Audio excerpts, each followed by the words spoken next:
Time with Dr. Darien, taking a look at some of the questions that our viewers are asking. And here's one. When should I see a doctor about a stiff neck? This is from Sandy.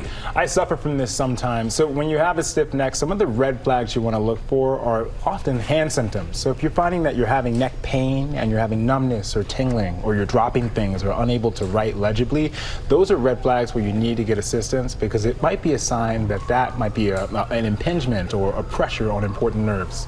Good to know. Your prescription for wellness.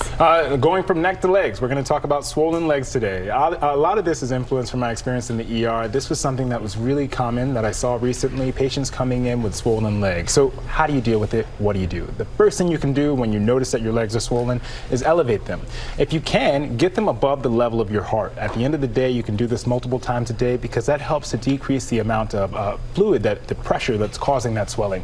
Also, speaking of pressure, putting pressure on your legs, using things like compression stockings and socks can help prevent fluid buildup. And then looking at your diet, cutting down your salt, you want to keep it at or below 1,000 milligrams a day.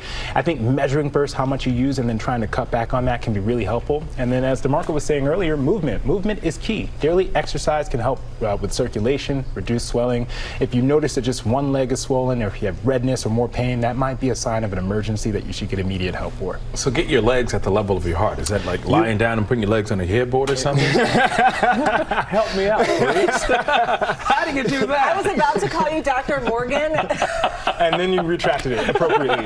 No, I think just bringing it above the level of your heart. So that means you can put your feet on your headboard if you want. That's a little bit complicated. You can also just put pillows under your legs to raise them up. Whatever method you want to use. Oh, Jesus. I'm glad you retracted it. You know what, Dr. Darien, you were showing out. I'm just answering questions. All right. Well, we would love to hear from you. So please hit us up on Instagram with all of your medical questions. Again, for Dr. Darien and Dr. Eva Pilgrim at ABC GMA3. So many more questions.